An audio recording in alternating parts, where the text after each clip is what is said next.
The sound was not loud. It did not echo. It did not demand attention. And yet, it stopped us.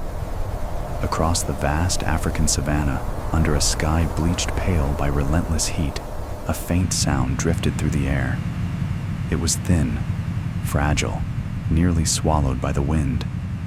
A sound repeated again and again, as if the one making it no longer had the strength to cry any louder. It was the call of a cub, not a roar, not a warning, a call meant for one creature alone.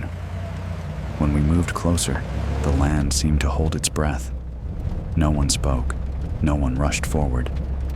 There are moments in the wild when silence is the only appropriate response to suffering too great to interrupt. A lion cub stood alone in an open stretch of scorched earth. It was very young, its body still awkward, its paws too large for its thin legs. Dust clung to its tawny fur. Its eyes were wide and searching, flicking constantly between us and the shape lying just behind it. Each time it turned back, it cried out. Behind the cub, the lioness lay on her side. She did not move. Her belly was swollen and heavy, hanging low against the ground. She was in the final stage of pregnancy, yet the rest of her body told a different story. Her flanks were sunken, her ribs pressed visibly beneath her skin. The powerful hunter she once was had been reduced to breath and bone. Her front right leg was badly injured. The fur had been torn away, exposing raw flesh darkened by dirt and dried blood. The limb was swollen, misshapen, and clearly painful. It was obvious she had been carrying this injury for days, perhaps longer, forcing her weakened body to compensate while still carrying unborn life. Her breathing was slow, too slow. Between each breath, the pause stretched long enough to make us question whether another would come. The cub circled her. It pressed its small nose against her face, against her neck, against her belly. Each touch was followed by another cry, the same sound it had used its entire short life whenever it needed reassurance. But this time, the world did not answer. For the cub, this was the first moment when calling for its mother did not bring her to her feet, and it did not understand why. The stabilization unit is ready We for stopped transfer. at a careful Vitals are steady. distance. Confirmed. We have a Lions 30-minute are window before the apex heat predators, Understood. shaped Let's by move efficiently. power, strength, and instinct. But in that moment, no one saw a predator. We saw a mother fading, and a child who had not yet learned how to survive without her. The veterinarian watched quietly before speaking. Her voice was low, deliberate, as if even sound itself needed to move carefully. Severe dehydration, extreme exhaustion caused by pregnancy, clear signs of complications before birth. Without immediate intervention, the lioness would not survive. And without her, the cub would have no future on this land. The decision had to be made quickly, but no decision felt simple. The mother needed urgent transport. The cub could not be left behind. And yet, separating them even briefly carried risk. A single attempt by the lioness to stand could end both lives. We approached slowly, step by step. The cub backed away, then moved forward again. For one brief moment, it stood between us and its mother, its small body rigid, its head lifted. A fragile attempt at protection, instinctive and fearless. It was the first time it had ever tried to defend her. When we gently lifted the cub, it cried out, not in anger, but in terror. The sound broke into short, desperate fragments. Its legs trembled as it twisted, trying to look back. The lioness stirred, just barely. An ear flicked. Her eyes opened a little wider, as if she were trying to memorize the shape of her child. We placed the cub into a secure container and positioned it beside the stretcher carrying the lioness.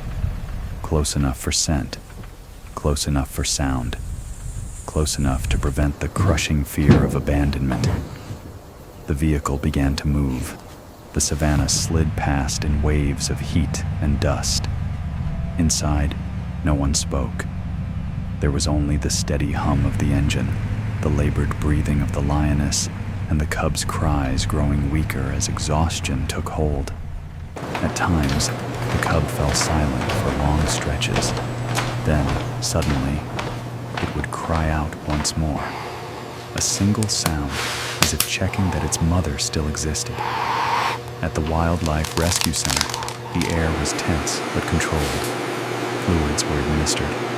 Body temperature stabilized. Heart rate monitored. The lioness was far too weak for deep anesthesia. Every procedure had to minimize stress. Inside her, unborn lives depended entirely on a body already pushed beyond its limits. The cub was placed in a quiet, dim space lined with warm blankets. It cried, then quieted, then cried again. But each time footsteps or voices echoed from the treatment room, it seemed to listen, waiting. Time slowed, and then, as feared, the moment arrived. Labor began. There was no drama, no music, no spectacle, only white light and held breath. The lioness's body shook with each contraction. Pain rippled through her frame. There were moments when her muscles tensed, then slackened, as if she had nothing left to give. And yet, something deeper than strength kept her going. Instinct. The first cub was born, then a second, tiny, fragile, barely moving, but alive. When the lioness heard them, her eyes opened. The haze lifted slightly. With great effort, she turned her head and licked gently. Her movements were weak, but precise. Even now, even here, motherhood endured. The older cub was brought closer. The moment its nose touched her face, the frantic cries stopped. In their place came soft, trembling sounds. Not fear, relief. They had crossed the edge of loss together. The days that followed were quiet, patient. The lioness recovered slowly. The older cub never left her side. The newborns nursed, slept, and nursed again. Each day brought only small improvements, but small was enough. 1 week passed, then another. The lioness stood for brief moments, testing her injured leg. Each step was careful. The cub stayed close, always watching, as if afraid that looking away might make her disappear again. Weeks later, the family was moved to a semi-wild enclosure, a place with space, with silence, with the scent of the world they belonged to. There was no applause, no celebration, only a quiet release of tension. In a world where survival is a daily struggle, hope sometimes begins with the smallest sound, a call so faint it could easily be ignored. And if no one had stopped to listen, everything would have ended long before it began.